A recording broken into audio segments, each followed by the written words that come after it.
বিশ্বের শ্রেষ্ঠ কবিদের অন্যতম মির্জা আসাদুল্লাহ খান গালিব এর কবিতা বাংলা অনুবাদ। ঈশ্বর দুর্গেয়তমের রহস্য ভাণ্ডারের সন্ধান তো তোমার জানা নেই। তা যদি জানা থাকতো তবে দেখতে পেতে প্রতিটি অবগুণ্ঠনের অন্তরালে ধ্বনিত তাঁরই সেই এক সুর। তার এই লুকোচুরি তার সৌন্দর্য এত বাড়িয়েছে যে তা বর্ণনার অতীত। কেশগুচ্ছের চেয়েও এই অবগুণ্ঠন তাকে অধিকতর শ্রীমণ্ডিত করেছে।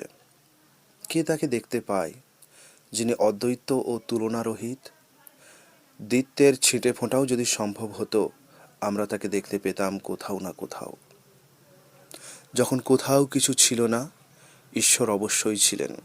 যদি এমন হয় কোথাও কিছুর অস্তিত্ব থাকবে না, শুধু থাকবেন ঈশ্বর। আমিই তো আমার সর্বনাশের মূলে। আমি না থাকলে কার কি এসে যায়?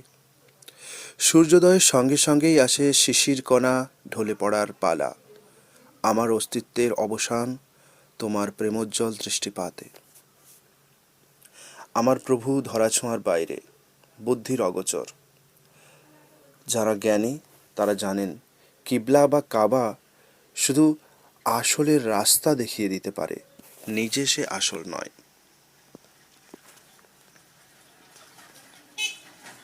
তার রূপসজ্জার শেষ নেই। অবগুণ্ঠনের বাইরেও রয়েছে তার সামনে আরশি। এরই সামনে প্রতিনিয়ত চলে রূপসজ্জায় পরিবর্তনের খেলা।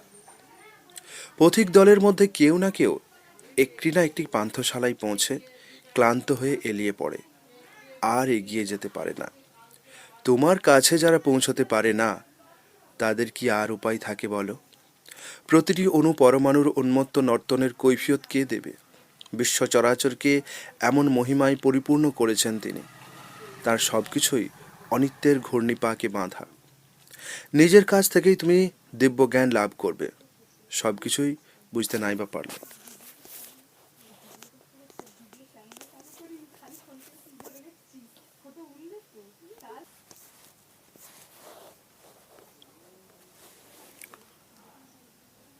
অবগুণ্ঠনের বাইরেও রয়েছে তার সামনে আরশি।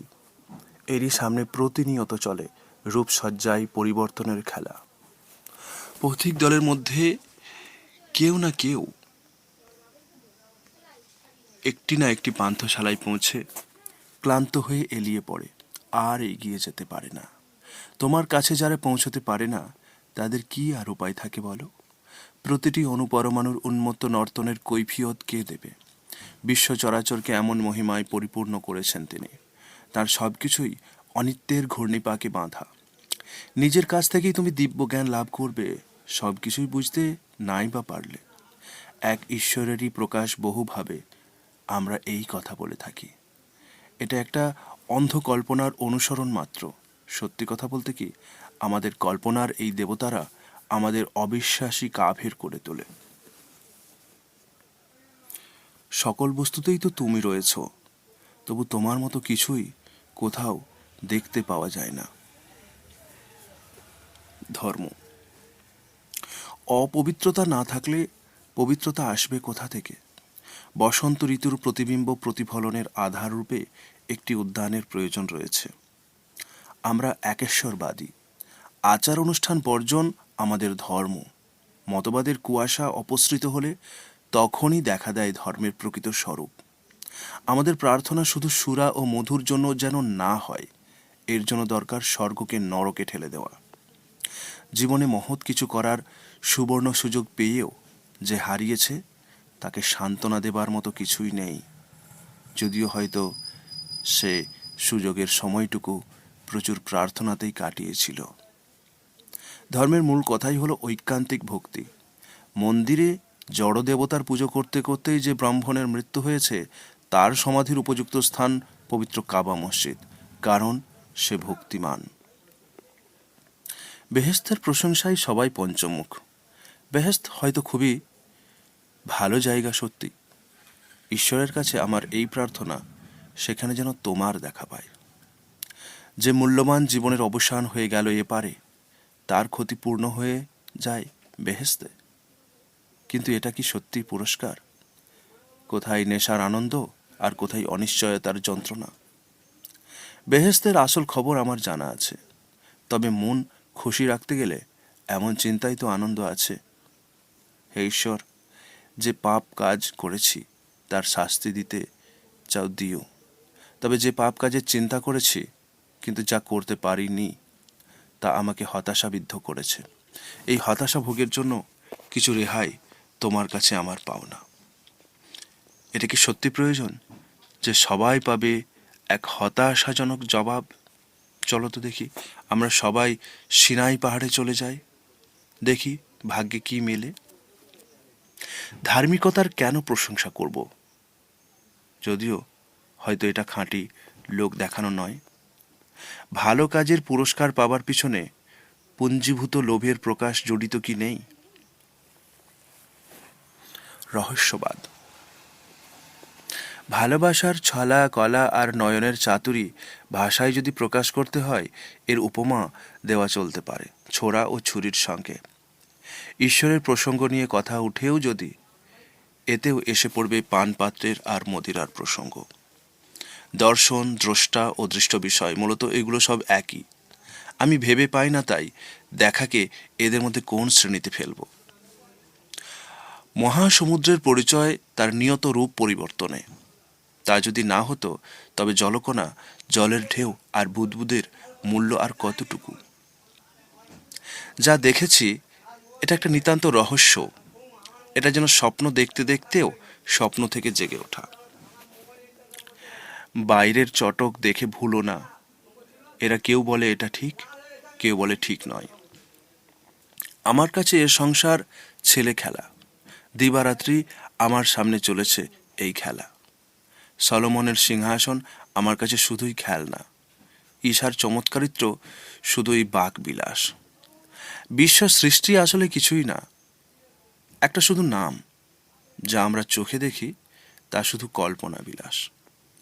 আমার ধর্মবিশ্বাস আমাকে বেঁধে রাখতে চায়, অবিশ্বাস আমাকে বিপথে টানে। পবিত্র কাবা আমার পিছনে পড়ে থাকে, সামনে এসে পড়ে গির্জা। জীবন। আসাদ, সংসারকে চিনে রাখো। প্রেমিকার জন্য যে ফারহাদ পাথর হয়েছিল, লোকাচারের শৃঙ্খল সেও ভাঙতে পারেনি। আত্মহননের কাজে তাকে চিরপুরাতন প্রথায় কুঠার ব্যবহার করতে হয়েছিল। এই জীবনে কেউ কি কারো বিশ্বস্ততা পেয়েছে? নিশ্চয়ই না। এটা শুধু কথার কথা। বিশ্বস্ততার কাজ কেউ কখনো করেনি। আমার বন্ধুরা সবাই হয়ে গেল উপদেষ্টা। হায়, এটা কেমন বন্ধুত্ব! আমার কত ভালো লাগতো যদি কেউ আমায় দেখাতো একটু সহানুভূতি, যদি কেউ আমায় আমার লক্ষ্য সাধনে একটুখানি সাহায্য নিয়ে এগিয়ে আসতো। জীবনের যন্ত্রণাগুলোকে ছোট করে দেখো না, এর এক একটা কণিকা পাথরেরও রক্ত নিংড়িয়ে তাকে নিঃশেষ করে দেবার সামর্থ্য রাখে। যন্ত্রণা জীবনের আয়ু কেড়ে নেয়, কিন্তু যার হৃদয় আছে তার আর বাঁচার পথ নেই। প্রেমের বেদনা যদি না থাকতো তবে জীবন কাটতই বা কেমন ভাবে? বসন্ত ঋতু যে শরৎকালের পায়ে পায়ে হেনার মতো জীবনের স্রোত এ চলমান প্রতিটি সুখ রেখে যায় একটি ক্ষত, একটি চিরস্থায়ী যন্ত্রণা। গালিব, আমার এই বিপদে কেউ যদি আমার সহায়তা করত তবে আমি কতই না কৃতজ্ঞ বোধ করতাম। গিঁট থেকে খোলার মতো নয়, গিঁট যখন খোলার মতো নয় তখন আমার আঙুল দিয়েও তা করা যেত। আমি যন্ত্রণা যখন অনুভবই করি না, আমি যখন নিঃসাড়, তখন আমার মাথায় কাটা যাক না, তাতে ক্ষতি কি? আমার মাথা যদি না কাটা যেত তবে ওটা আমার জানুতে নত হয়ে পড়ত। একটা জলকণার পরম আনন্দক্ষণ তখনই যখন এটা নদী জলে বিলীন হয়ে যায়। যন্ত্রণা যখন সীমা ছাড়ায় তখনই তার অবসান ঘটে। আমার যা কিছু ছিল প্রেম তা গ্রাস করেছে, এতে আমি লজ্জিত। আমার আর কিছুই নেই, আছে শুধু এক অপূর্ণ ইচ্ছা, আবার সব কিছু ফিরে পাওয়ার। জীবন ও যন্ত্রণা এ দুয়েরই একই অর্থ। যতক্ষণ বেঁচে থাকা যায়, যন্ত্রণার হাত থেকে পরিত্রাণ কোথায়? তুমি কি ঈর্ষার অনলে জ্বলে যাচ্ছ? জীবনের পথে বেরিয়ে পড়ো, অনেক কিছুই দেখতে পাবে। অনেকের সাথে হবে চেনা জানা, মেলামেশা। তখন তোমার চোখ খুলে যাবে, দৃষ্টি হবে উদার। গালিব, তোমার আকাঙ্ক্ষা এই যে তোমার চেষ্টা কখনো সফল হবে না। পঙ্গপাল যে শস্যক্ষেত্রের ক্ষতি করতে পারেনি, বজ্রপাতে সে ক্ষেতের ফসল পুড়ে ছাই হয়ে যাবে। দিনের বেলা আমার সর্বস্ব চুরি হয়ে গিয়েছিল, তাই তো আমি রাত্রে নিশ্চিন্তে ঘুমোতে পেরেছিলাম।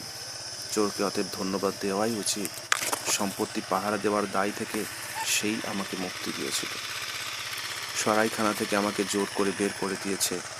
এখন যেখানে যাই না কেন, তাতে কি আসে যায়? হোক না তা মসজিদ, পাঠশালা, এমনকি একটা মঠ।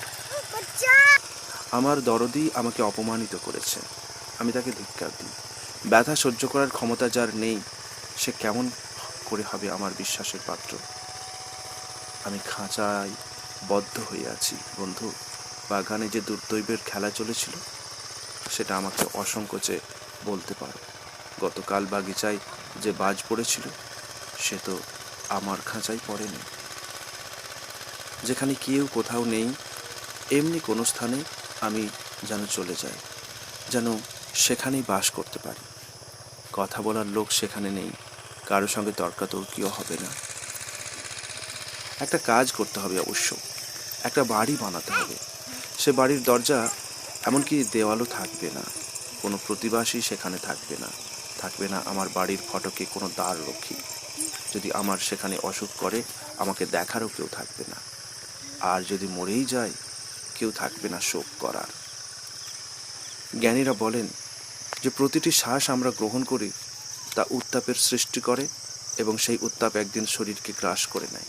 আমার বড় দুঃখ এই যে আমার অন্তরের এই তাপ অপ্রচুর।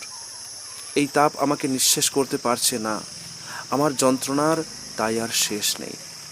শরৎকাল অথবা বসন্তকালের কথা বলছো?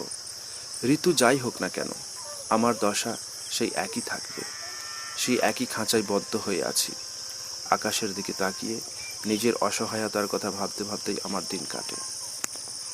সময় সময় আমারই ইচ্ছে করে এই পৃথিবীকে বলি, ওহে কৃপণের শিরোমণি, তোমার ভেতরে যেসব বহুমূল্য ধনরত্ন রক্ষিত ছিল, সেগুলো নিয়ে তুমি কি করলে? কেউ বাজে কথা বললে কান দিও না।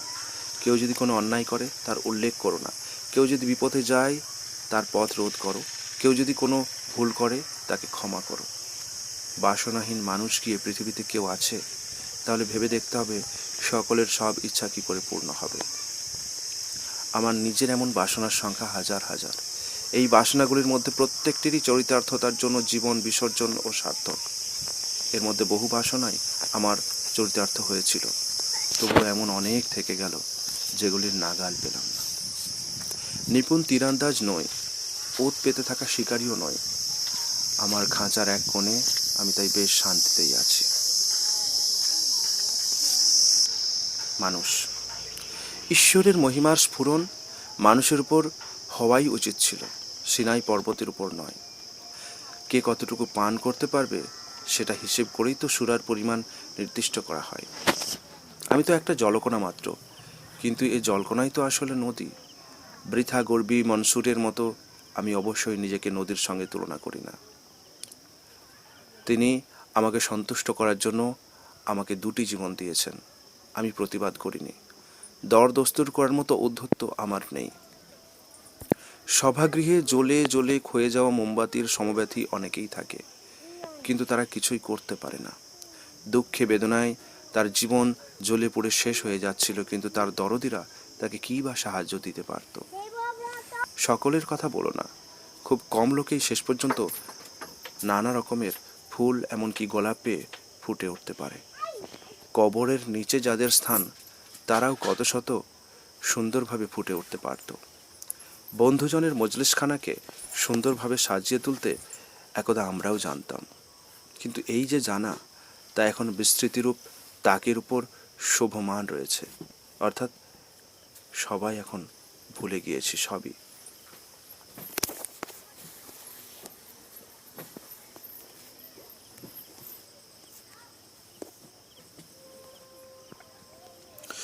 সকলের কথা বলো না, খুব কম লোকই গোলাপের ফুল হয়ে ফুটে উঠতে পারে।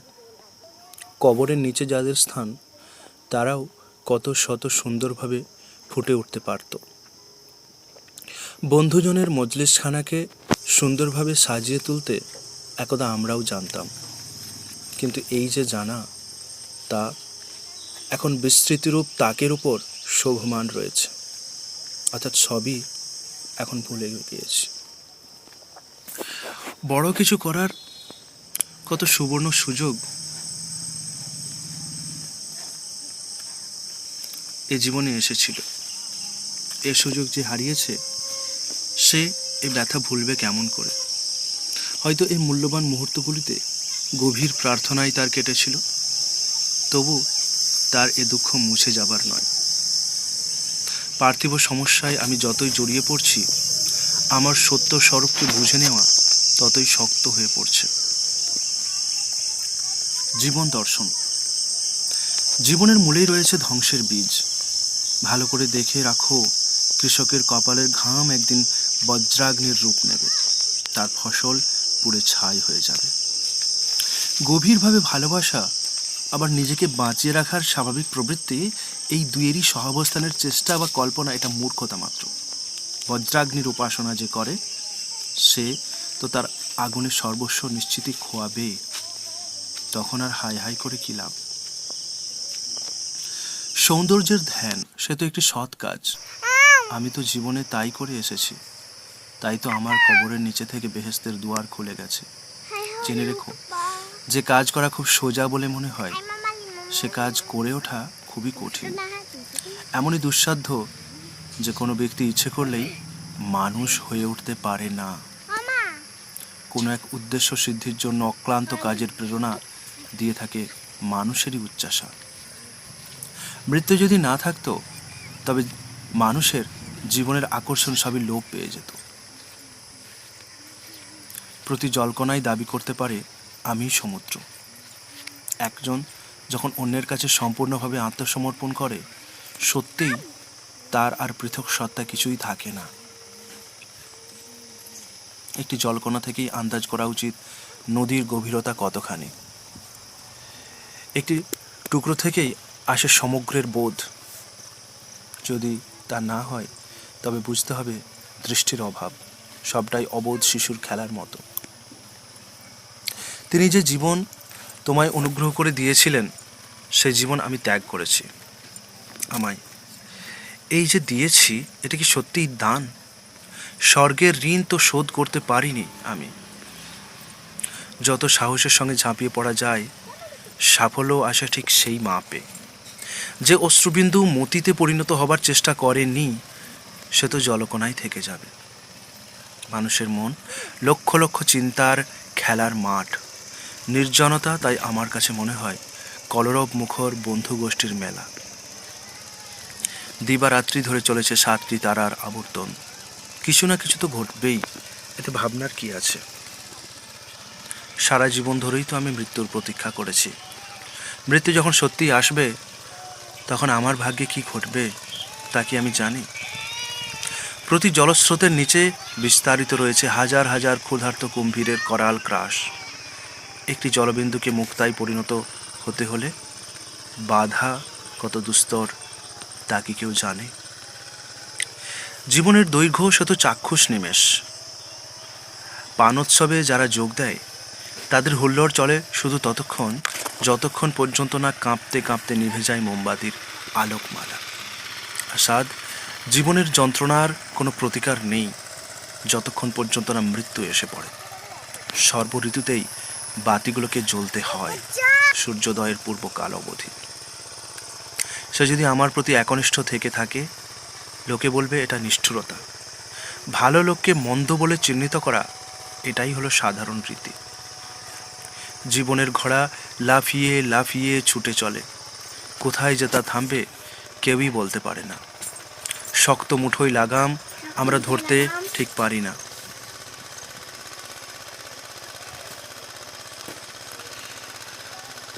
জীবনের ঘোড়া লাফিয়ে লাফিয়ে ছুটে চলে, কোথায় যে তা থামবে কেউই বলতে পারে না।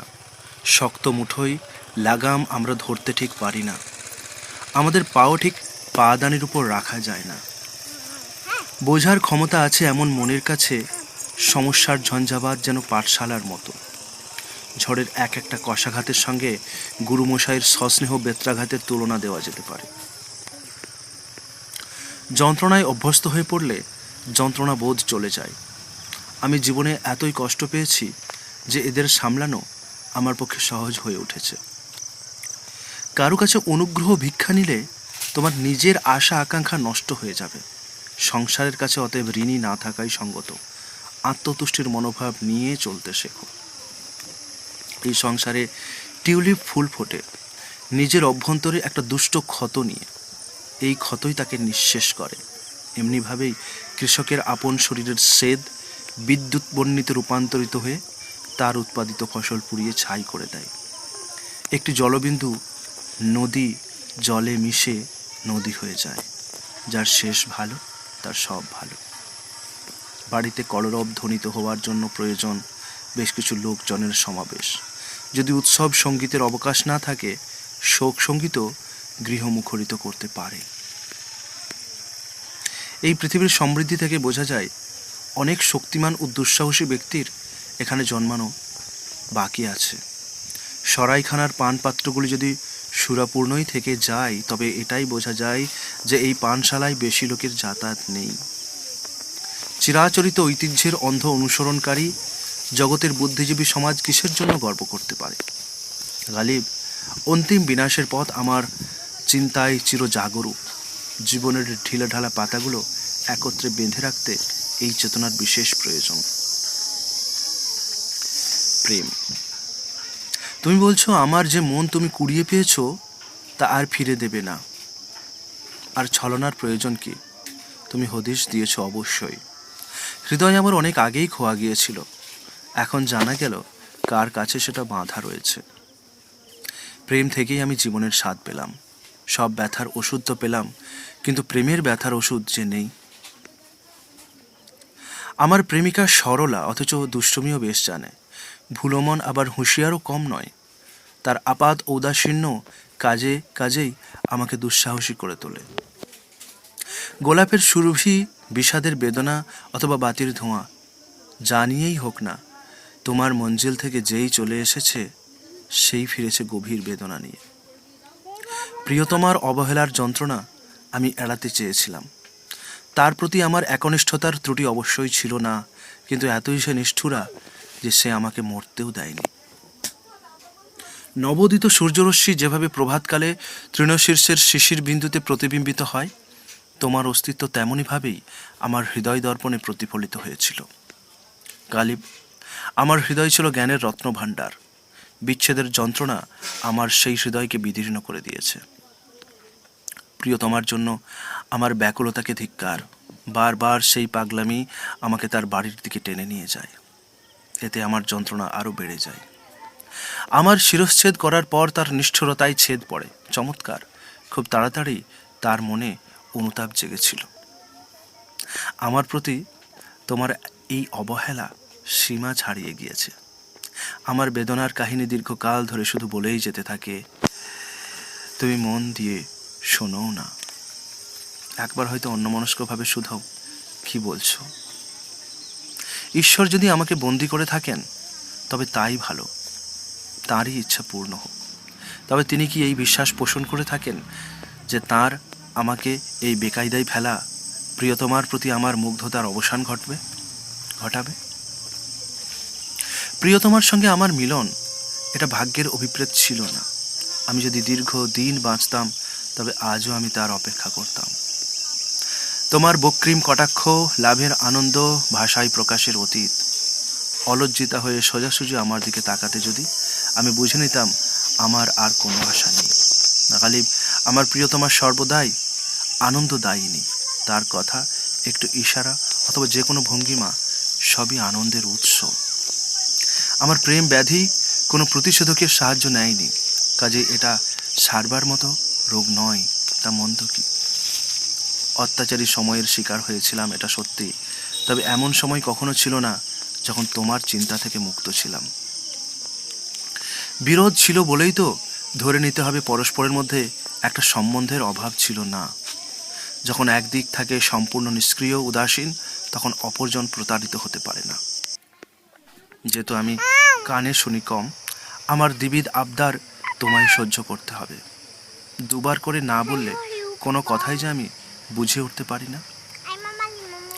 প্রিয়তমার প্রেমের জন্য হা হুতাশ করতে করতে হয়তো জীবনই কেটে যাবে। তখন হয়তো কিছু ফল লাভ হতে পারে। তোমার কেশ দামের পূর্ণ দৈর্ঘ্য লাভ পর্যন্ত কে বলো অপেক্ষারত থাকবে? আমি মেনে নিলাম যে তুমি আমাকে একদিন কাছে ডাকবে, কিন্তু তোমার আহ্বানের অবসর যখন আসবে তার আগেই তো আমি ফুরিয়ে যাব। কত কত রাত্রি ধরে আমি প্রিয়া মিলনে বঞ্চিত রয়েছি। তার হিসেব যখন করতে বসি সব ভুলে যায়। জানি না কতদিন কাটলো জীবনরূপ এই মরুভূমিতে। আমার চিঠি নিয়ে যে পত্রবাহক প্রিয়ার কাছে গিয়েছে, জবাব সহ তার ফিরে আসার আগেই আর একটা চিঠি লিখতে হবে। আমার আগের চিঠির কি জবাব আসবে তা তো জানাই আছে। মজলিসে আমার কাছে পানপাত্র তো কখনোই পৌঁছয়নি, ভাগ্যক্রমে আজই পৌঁছলো। আমার ভয় এই যে সাকি এর সঙ্গে আরও কিছু মিশিয়ে দিয়েছে। একটা চোরা কটাক্ষের দাম হাজার প্রেম কলার চেয়েও বেশি। হাজার রকম সাজগোজের চেয়ে প্রিয়ার রোষ অনেক বেশি উপভোগ্য। বেকুফেরাই কামনাকে মনে করে পূজা। কি লজ্জা! আমি কি নিষ্ঠুরা হৃদয়হীনা স্ত্রীলোকরূপী এই মাটির পুতুলের পূজক? কান্না আর কিছুই নয়, এটা যেন বলতে চায় আবেদনের সুরে, ওগো নিষ্ঠুরা, দয়া করো। বিনা প্রতিবাদে যদি আমি এমনি কেঁদেই চলি, তবে তোমার নিষ্ঠুরতাকেই প্রশ্রয় দেওয়া হবে। ঈশ্বরের কি মহিমা! সে আমার বাড়িতে এসেছিল। আমি কিছুক্ষণ তাকিয়েছিলাম তার দিকে পলকহীন চোখে, আবার তাকিয়েছিলাম আমার এই দিন কুটিরটির দিকে। প্রতিযোগীর প্রতি সকলেই ঘৃণা পোষণ করে, কিন্তু আশ্চর্য, জুলেখা মিশরী রমণীদের প্রতি কোনো বিদ্বেষ প্রকাশ করেনি। তিনি খুশি হয়েছিলেন যে ওই রমণীরাও তাঁরই মতো কানানের চাঁদ ইউসুফের প্রেমে বদ্ধ হয়েছে। তোমার কেশপাশ যার বাহুর উপর লুটিয়ে পড়েছিল হে সুন্দরী, তার নিদ্রা কত মধুর হয়েছিল, তার ভাগ্য কত প্রসন্ন ছিল। রাত্রিটি তাকে কত সুখেরই না অধিকারী করেছিল। প্রেমহীন জীবন যাপন সম্ভব নয়। আবার আমার অবস্থা এতই কাহিল যে আমার আর প্রেমের জ্বালা সহ্য করবার শক্তিই নেই।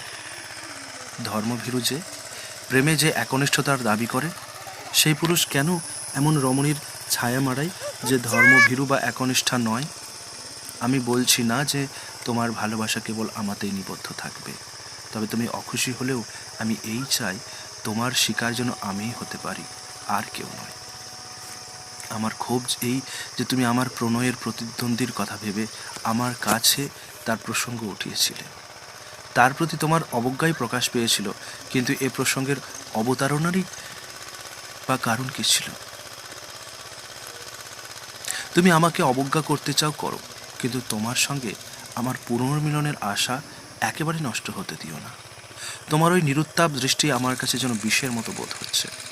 যখন প্রেমে পড়েছিলে তখন আর চেঁচামেচি কান্নাকাটি কেন? তোমার হৃদয় যখন ভেঙেছে তখন তোমার রসনাও নিষ্ক্রিয় হয়ে যাওয়া উচিত। সে যখন তার চড়া মেজাজ ছাড়তে চায় না, তখন আমিই বা আমার স্বভাব বদলাবো কেন? ওগো, তুমি আমার উপর রুষ্ট হয়েছ কেন? এমনিভাবে তার সঙ্গে কথা বলে আমি নিজেকে ছোট করতে পারবো না। এ কি বিশ্বস্ততা? ভালোবাসাই বা কোথায়? আমার মাথায় যদি ভাঙে তোমার দুয়ার প্রান্তে হে হৃদয়ে, হায় বন্ধু, আমার এত কান্নাকাটি না করাই ভালো ছিল। আমি তো জানতাম না যে এই কান্নাকাটি হা হুতাশ আমার যন্ত্রণা আরো বাড়িয়ে দেবে।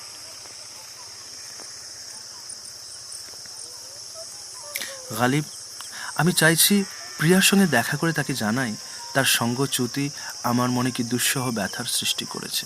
হায়, সেদিন যেন আসে যেদিন আমার সৌভাগ্য হবে প্রিয়ার কাছে যাওয়ার আর এ কথা বলার যে আমি তার সঙ্গে মিলন চাই, আর তার বিচ্ছেদ কত মর্মান্তিক।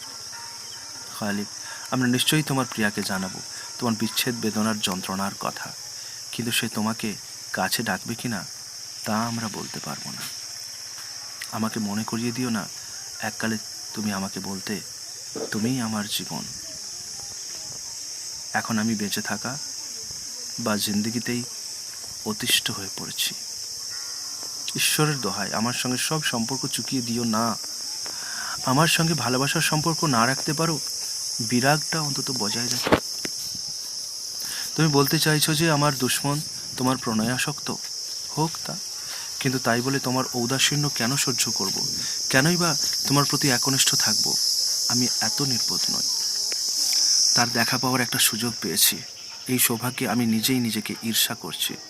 তাকে দেখার সৌভাগ্য হবে, এই সুখ যেন অসহ্য। হায় কত দুর্ভাগা আমি। তোমার চিন্তার গভীরতা তোমার হৃদয় শুষে নেবে খুবই শীঘ্র। তীব্র মদিরা তার আধারকেও গলিয়ে দেবার শক্তি রাখে। তীব্র মদিরা তার আধারকেও গলিয়ে দেবার শক্তি রাখে। তার প্রতি আমার যে প্রেম, সেটা আমি আর তার পরোয়া করি না। এমনি একটা মুখোশের আড়ালে লুকিয়ে রাখি। সে যখন সামনে আসে তখন আমি যেন কীরকম হয়ে পড়ি। প্রিয়ার চতুর চোখে সত্য ব্যাপারটা ধরা পড়ে যায়। আমার নয়নানন্দ দায়িনীকে দেখতে পেলেই আমি খুশি, আর আমি কিছুই চাই না। আমার সন্দেহ আছে বেহেশতের হুরিদের মধ্যেও তোমার মতো অতুলনীয় সুন্দরী কেউ আছে কিনা।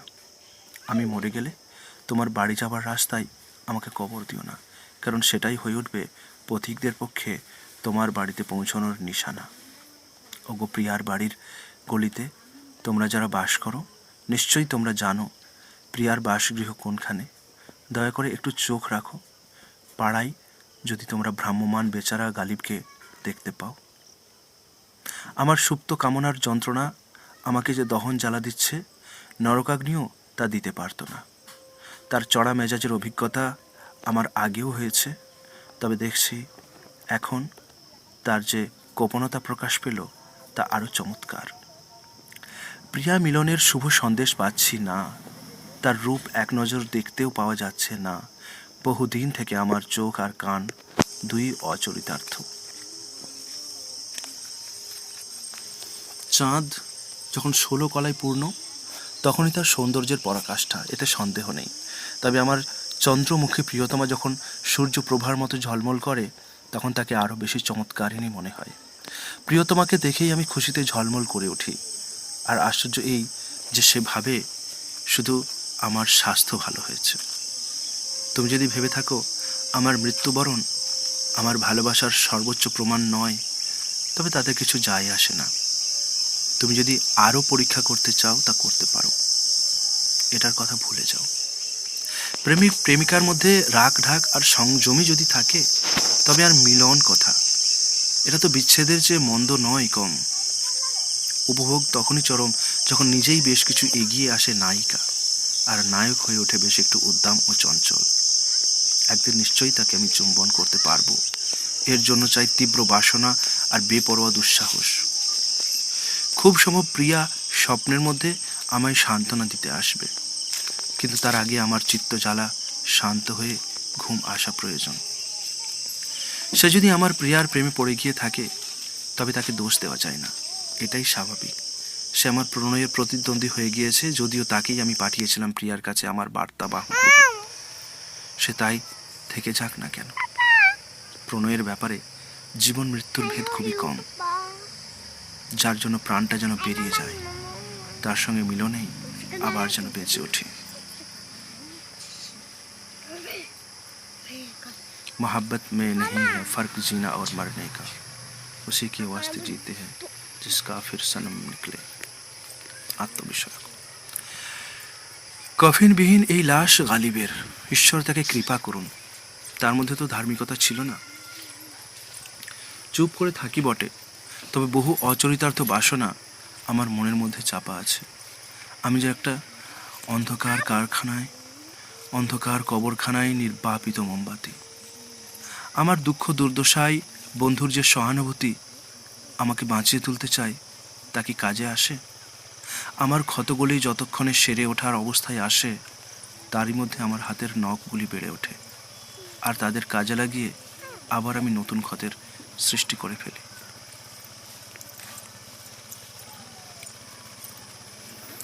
আমার দুঃখ দুর্দশায় বন্ধুর যে সহানুভূতি আমাকে বাঁচিয়ে তুলতে চায়, আমার ক্ষতগুলি যতক্ষণে সেরে ওঠা অবস্থায় আসে, তারই মধ্যে আমার হাতের নখগুলি বেড়ে ওঠে, আর তাদের কাজে লাগিয়ে আবার আমি নতুন ক্ষতের সৃষ্টি করে ফেলি। পরমেশ্বর যদি আমাকে দেখা করতে ডাকেন, তবে সেই আহ্বানকে আমি অবশ্যই স্বাগত জানাবো। কিন্তু আমাকে কি কেউ বলে দেবে আমাকে কি উপদেশ দেওয়ার ইচ্ছে তার আছে? তুমি আমার সঙ্গে দেখা করার প্রতিশ্রুতি দিয়েছিলে, তবু আজও আমি বেঁচে আছি, কারণ তোমার সেই প্রতিশ্রুতি আমি বিশ্বাস করিনি। যদি বিশ্বাস করতাম, তবে সেই প্রতিশ্রুতির আনন্দেই আমার মৃত্যু হতো। তুমি কি সুন্দর রহস্যবিদ্যার ব্যাখ্যান করো গালিব। হাই, তুমি যদি মদ্যপ না হতে, তবে তোমাকে আমরা সাধু সন্ত বলেই মেনে নিতাম। আমি অবশ্যই ঈশ্বরের সৃষ্ট, তবু আমি নিজেকে স্বাধীন ভাবি। আমার আত্মসম্মান বোধ এত প্রখর যে স্বর্গের দরজা আমার জন্য যদি নিজেই না খুলে যায়, তবে সেখান থেকে আমি নির্দ্বিধায় ফিরে চলে আসব। গালিব তো অনেক দিন গত হয়েছেন, তবু আমরা তার বাণী যখন তখন স্মরণ করি, বলি তিনি হলে এ বিষয়ে তিনি কি বলতেন। উর্দু শায়েরির তুমি একমাত্র ওস্তাদ নও গালিব। সকলেই বলে অতীতেও একজন ছিলেন, তার নাম মীর। আমার মুখে প্রিয়ার রূপের ব্যাখ্যান শুনে যে ছিল আমার বিশ্বাসী বন্ধু, সে হয়ে গেল আমার প্রণয়ের প্রতিদ্বন্দ্বী। আকাশের উচ্চতম স্থান হলো আরশ, তারই এদিকে হাই যদি কিছু জায়গা পাওয়া যেত, তবে সেখানে আমি একটা নিরীক্ষাঘর বানাতাম আরও উঁচুতে। আমি কখনো জ্ঞানী ছিলাম না, কোনো বিষয়কর্মেও পটু ছিলাম না, তবে বিনা কারণে ভাগ্য আমার উপর এত বিরূপ হয়ে উঠল কেন? ওরা জিজ্ঞাসা করে গালিবকে, আমাকে কেউ কি বাতলে দেবে? ওদের কি জবাব দেওয়া যেতে পারে? মোমবাতি যখন নিভে যায় তখন ধোঁয়া ওঠে। আমার মৃত্যুর পর প্রণয়িনীর শোকের চিহ্ন তাই কালো পোশাক। প্রেমের সর্বগ্রাসী সুরা পান করার সাহস কার আছে? কে আসবে এগিয়ে? আমার মৃত্যুর পরে আমার সাকির কণ্ঠেও এই আওয়াজ ধ্বনিত হবে, আমি এখন কথা বলার শক্তি হারিয়ে ফেলেছি। আর প্রিয়া বলতে চাইছে, ও কি চায় না জানালে আমি ওর মনের কথা কি করে বুঝব? যদিও জানো তোমার অনুরোধ মানা হবে, তবুও কিছু চেও না। যদি কিছু চাইতেই হয়, তবে কামনা শূন্য হৃদয়ের প্রার্থনা জানিও। কত শত বাসনা আমার নিষ্ফল হয়ে গিয়েছে, সেসব কথা মনে পড়ে যায়। হে ঈশ্বর, তোমার দোহাই, আমার পাপের ফিরিস্তি চেয়ে বসো না। আমার ভাগ্য ঘুমিয়েই থাকে, তার কাছ থেকে আমি শুধু একটি মাত্র সুখ স্বপ্ন ধার চাইছি। গালিব, এই ঋণটিই বা আমি শোধ করব কি করে? পৃথিবীর সবাই আমার আদর্শ অনুসরণ করবে এমনই ভাবা বতুলতা মাত্র। যেখানে যা কিছু ভালো আছে তার সকলেরই চিত্ত জয় করবে, এটা কি কখনো সম্ভব হয়? হায় ভগবান, সংসার কেন আমার অস্তিত্ব মুছে ফেলতে চাইছে? জীবনের পাতায় আমি তো দুবার লেখা অনাবশ্যক শব্দ নই। আমার হৃদয় রক্ত মাংস দিয়ে গড়া, এটা তো ইট অথবা প্রস্তরখণ্ড নয়। আমার যখন খুশি তখন আমি কাঁদব, কেউ যেন তখন আমাকে উপহাস না করে।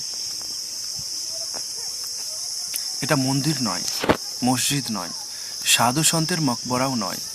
আমি একটা রাজপথে বসে বিশ্রাম নিচ্ছি, আমাকে এখান থেকে কোনো লোক যেন কেন তাড়িয়ে দেবে? বড় ঘরে তার জন্ম, তার উপরে সে সুন্দরী, কাজেই তার স্বভাব উদ্ধত।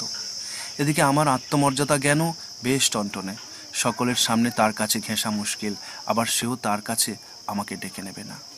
আমার দুঃখ দুর্দশায় উপেক্ষা যদি তোমার স্বভাবে দাঁড়ায়, এই অবস্থা কেমন করে মেনে নেওয়া যায় তা আমাকে আস্তে আস্তে শিখে নিতে হবে। এই সংসারে হাতের কাছে যা পাওয়ার সম্ভাবনা এবং পরলোকে যা পাওয়া যেতে পারে, দুই লোভনীয়। আমার আত্মমর্যাদাবোধ আমাকে রক্ষা করেছে, আমি দুটোই নিতে অস্বীকার করেছি। আমার অন্তর্দ্বন্দ্বের যন্ত্রণা আমাকে ছিন্ন বিচ্ছিন্ন করে দিচ্ছে, এবং এর হাত থেকে কিছু কালের জন্যও যদি মুক্তি পেতাম, তবে দেখিয়ে দিতাম মজনুর কীর্তি কতই অসার। নিজের প্রতি গালিব, আমি জীবনের ঝড়ঝাপটা সবই তো পার হয়ে এসেছি। এখন আমি শুধু আকস্মিক মৃত্যুর প্রতীক্ষায় আছি। গালিব, কি দুঃখময় জীবনই না আমি যাপন করেছি। কোন স্মৃতি আমি বহন করে বেড়াবো? আমাকে দেখার জন্য ঈশ্বর কি ছিলেন না? বসন্ত ঋতুর আমন্ত্রণে বহুদিন যথোচিত সাড়া দিইনি। এখন সময় এসেছে প্রার্থনাকারীর পোশাক আর আসন বন্ধক দিয়ে সুরার সাহচর্য। এমন কি কেউ আছে যে গালিবকে চেনে না? সে তো একজন ভালো শায়ের, তবে ওর অনেক বদনাম। বসন্ত ঋতু, এত রঙের মেলা নিয়ে বসন্তকালের সমাগম হয়েছে যে তার শোভা দর্শনকারীর মধ্যে আছে চন্দ্র ও সূর্য পর্যন্ত। হে পৃথিবীবাসীগণ, দেখো দেখো দেখো সংসারের কি বিচিত্র অঙ্গরাগ।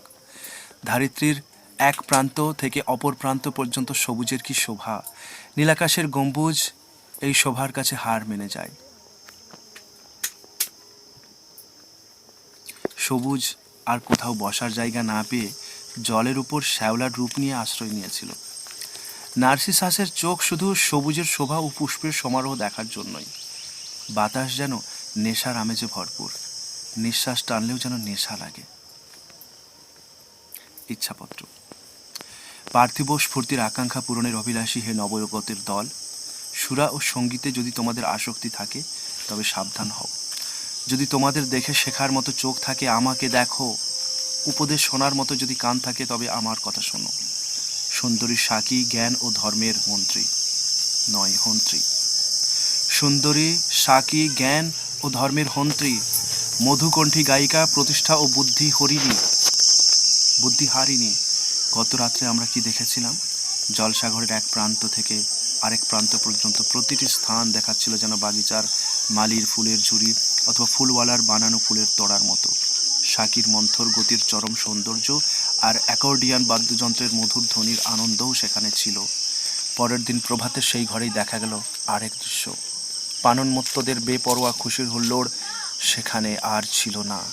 গত রাত্রির আনন্দ উৎসবের ধ্বংসাবশেষ স্বরূপ সেখানে পড়েছিল একটি ভগ্ন হৃদয় অর্ধদগ্ধ মোমবাতি। সেটিও ছিল নীরব অমৃত। আমার চিন্তার প্রেরণা আসে এক অদৃশ্য লোক থেকে। গালিব, আমার এই যে লেখনী সঞ্চালন, এটা হলো দৈবাগত বাণীর অনুরণী।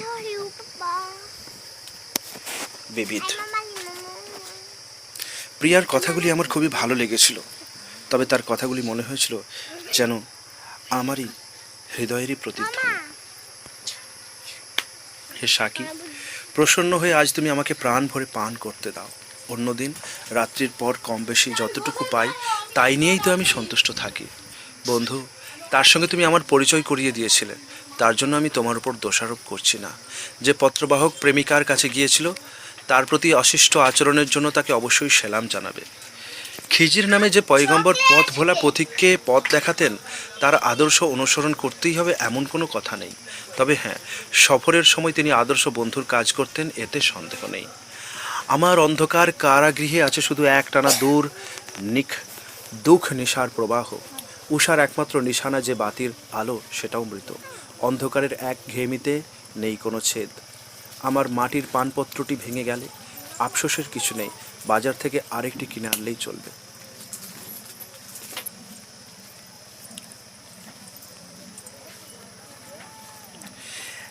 এমন যে সুলভ জিনিস, এটা ইরানের বাদশাহ জামশেদের পানপাত্রের থেকেও অনেক ভালো। সুর ভরা বাদ্যযন্ত্রের মতো আমার মনের মধ্যে অজস্র বেদনা। একবার ছুঁয়েই দেখো কত সুরই না সেখানে ঝংকৃত হবে। যে ক্ষত সেরে উঠতে পারে এমন ক্ষত আমার জন্য নয়। হে ঈশ্বর, আমার দুশ্মনকে এমন ক্ষতই দিও।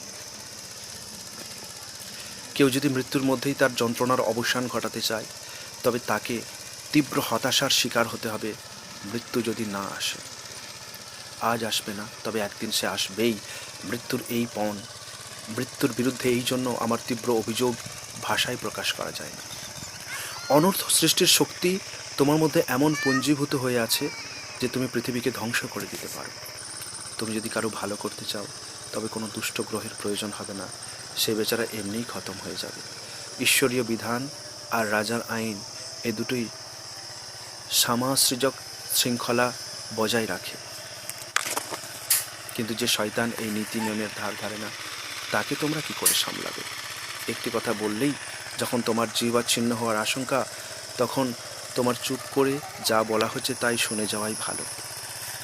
মধুশালার সঙ্গে ধর্মোপদেষ্টার কোনো সম্পর্ক থাকার কথা নয়, কিন্তু কি আশ্চর্য গালিব, গত রাত্রে আমি যখন পানশালা থেকে বেরিয়ে আসছি তখন দেখলাম মহাশয় ব্যক্তিটি সেখানে ঢুকছে। ওহে গালিব, ধর্মোপদেশক মশাই তোমাকে গালাগালি করেন, এতে তুমি ক্ষুব্ধ হইও না। এমন লোক কি কেউ আছে যাকে সবাই প্রশংসা করবে? সাকিকে একথা জানাতে সংকোচ হয়, তবে আসলে পানপাত্রে মদিরার তলানিটুকু পেলেও আমি পরম সন্তুষ্ট। আমার নিজের দেশ থেকে বহুদূর বিদেশে আমার মৃত্যু হলো। আমি যে বন্ধুহীন, এ লজ্জার গ্লানি থেকে ঈশ্বর আমায় রক্ষা করলেন।